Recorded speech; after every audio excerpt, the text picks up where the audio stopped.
but we just talked with Pascal before the call started, and we're just talking. I had a moment yesterday, actually, in practice where the place is just lit up, and we have 3 doctors on. So, like, I'm on one side, Ian's in the middle, and Yuri's on the other side, and we're all really busy, and everybody's, full lit hot seats and stuff.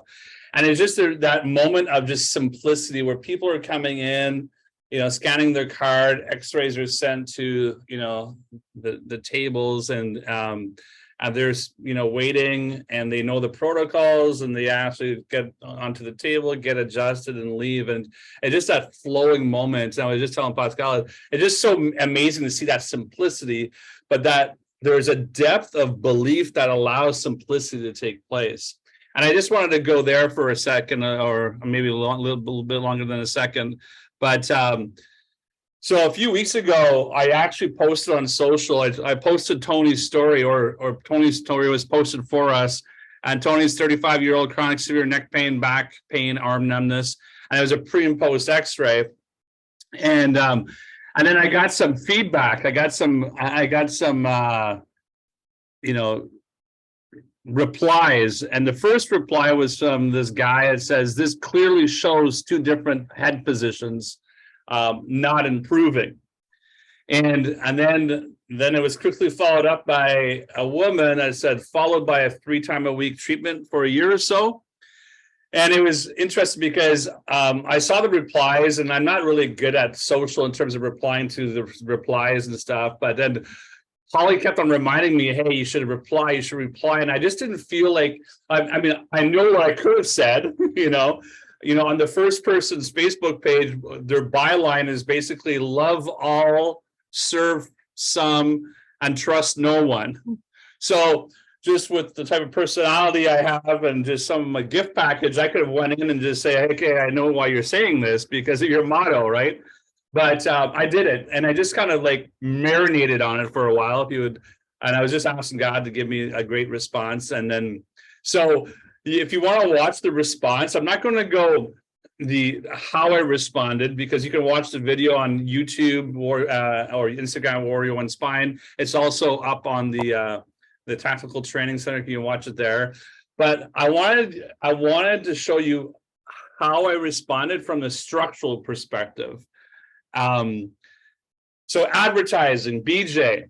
Okay, now in the green books, just when I start off very quickly, I don't believe everything that's in the green books. Where we would differ greatly would be my spiritual beliefs. I don't believe in the spiritualism that he was using. I don't believe with some of the definitions he's used to define, spirit and soul and things like that. So, but there's a lot of great stuff there. Okay, so when you do read the green books or any book, eat the meat, leave the bones behind. And when I read the Bible, it's all meat to me. So if that makes sense. But I just wanted to go through a few things here. If a man is dying for the need of chiropractic adjustments, and as thousands are doing every week, and these dying and thirsting for the correction that only chiropractic can bring, they may refuse the drink because they do not recognize that to them it is the water of life. In other words, people may be dying for the need of chiropractic, and yet they still refuse, unless, get this is the important part, unless they have been educated to its character and the need for it. Advertising is simply the education of the public. Advertising chiropractic is bringing life to the dying. Chiropractors advertise because they believe that to sell chiropractic is not a privilege, but a duty. And selling chiropractic, like I believe, I've never sold chiropractic at all. I just tell stories, right? That's all I do is tell stories. In 1922, BJ was, outside the box. He was one of the first pioneers in radio, and he bought WOC, which he's, coined the wonders of chiropractic. And one of his, in 1933, this is Ronald Reagan, believe it or not, who actually was one of the first announcers on his channel. And he actually had ended up buying another radio station, and then Ronald Reagan moved to that radio station. But just cool stuff, right? But what BJ did is he wanted to get the stories out, the story of chiropractic and the stories out. And he did that as a first pioneer in radio. And so imagine now what we have available to us, but we've just created such complexity. Must sell chiropractic. However, it is not sufficient to study chiropractic in the world's best school, to know it thoroughly, and to go back to your hometown with a diploma in your trunk. You must sell chiropractic. And how can this be done? First and foremost, you must be sold on it yourselves. So the story, you have to be sold on the story yourself. You have to remember the stories and remember all the stories. And you have to become an expert in telling that story. And this brings us to the matter of explaining chiropractic to prospective patients. By all means, explain it so people can understand what it's all about. Simplicity, right? So how do you educate about chiropractic? Education is useful if it is simple. If education is simple, it is useful. Chiropractic was born a simple principle and practice. When chiropractic was simple and chiropractors were simple, chiropractic and chiropractors were getting sick people well. Listen now, listen. Those that lived simple chiropractic succeed. Those that lived complex chiropractic fail. I want you, if there's one thing I want you to hear today is simple makes, simple creates, complex breaks. So coming back to the story, so how am I going to respond to this? Well, the way I first responded is that he's calling me out. So I'm getting baited here. I don't know what the technical, I think it's bait, like they're trying to bait me out or whatever. I don't know if it's a real person, maybe it's a bot, who knows, but whatever, okay? But how I said is, yeah, I said to this person, yeah, there's two different head positions here. Absolutely. And you guys know it because you can see hard palate. One's flex and, you know, anterior and flex forward, and hard, second hard palate is more level, right?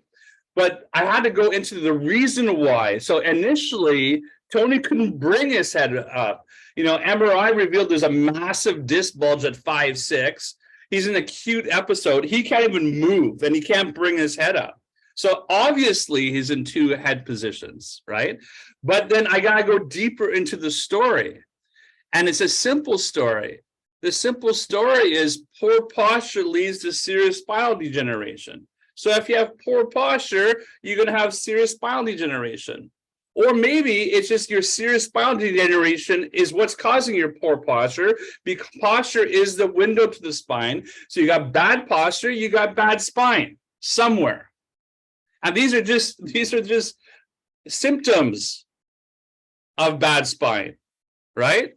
And then you go deeper. And we know what? The loss of cervical curve. So we start off with structural damage. You know, green light, red light, green line to red line. Green is good, red is bad. There has to be an ideal or close to ideal. We have to be moving towards something. But what we know is that when it's not aligned and when it's out of ideal, that's what we call subluxation. Okay. The loss of cervical curve, now structural damage leads to neurologic damage. And I'm not going to go through everything. But you have to go from subluxation, then structural damage leads to neurologic damage. Neurologic damage includes the nerves, the impingement of the nerve system, but it includes neuronal loss due to chronic cord compression. Let's go deeper. What does that look like? Well, this is what it looks like in Tony. Now, obviously, this is not Tony, but he had a massive bulge at 5'6".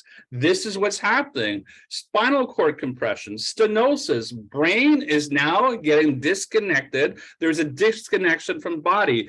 Decreased life flowing through that spinal cord. It's simple. Now, coming back to followed by a 3-time-a-week treatment for a year or so. No, have I had people at 3 times a week? Yeah, I got Wolf. He's 3 times a week. He's going to be 3 times a week forever if he wants to keep on walking. You know, but in Tony's case, it wasn't. In Tony's case, it was 3 times a week for 13 weeks. It was twice a week for 13 weeks. is after 6 months, we re-x-rayed, and that's what it looked like after 6 months. And after 6 weeks of care in our clinic, we started a home cervical traction protocol with different types of, units, maybe depending on what they need, or some blocking eventually. And you know what? Keep it simple. Why do we do that? Because we want to bring back the curve. Because when you bring back the curve, you take the pressure off the spinal cord, increasing power between brain and body. It's easy. They get it. That's what we're after. But then I go, oh yeah, you know what? Well, that's Tony's story. Now they understand, right? There's a deeper understanding. And I took time to reply with this video. I sent the video to them. Haven't heard back, but I sent the video to them. That video that I did took a while, but it was worth it. But it was simple. So when I talk about Tony's story and I explain it in the depths of Tony's story, now they're going to understand their story better. Then I can go like, well, look at Vincente's story. He's 32 years old, neck, low back, leg, before, after. Well, now they understand. Well, he probably did 3 times a week for about 13, twice for 13. He probably started tractioning, right? And they have language. Like BJ was saying, is that you have to give them language. You have to give them the why behind what they do. Your procedures should be just about getting the story from them, hearing the story, sharing the story about what you do and what you specialize in to change other people's stories. And then it's offering them the solution of whether they want to transform their story with your story. And if they do, great. And if they don't, great.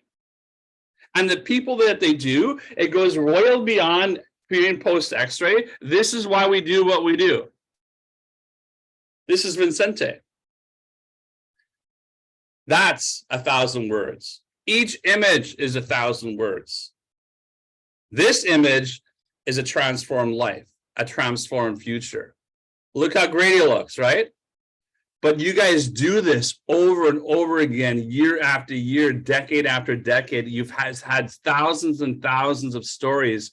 Wake up to those stories. Get better at telling those stories and get those stories out. Because there's Rakayas out there, and there's the B's out there, and there's the Coach Anthony's out there, and there's the Stewarts out there, and there's the Jackies out there, and there's the Simons out there. And they will go out there to inside based on belief and storytelling. Yesterday, I took these photos. See, this is our front desk. So you just see first poster, story, second poster, story. Behind the posters, big screen TV, testimonial, there's story, right?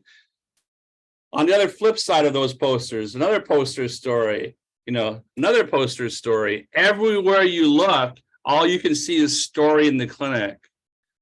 We've got 3 big logos in different places. You can't stand in the clinic without seeing real people, real stories. Behind this, on the other wall, you can see Chiropractors with Compassion and 1,000 more stories, right? At the T-bars, change your story, change another's, share your story, click here. On the walls, the stories. Everywhere you look, it's all about stories, because that's what you're supposed to be all about.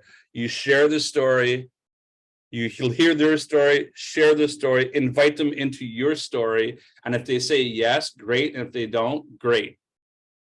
And you move on to the next person that's actually willing to transform their story. And that's all I had to say.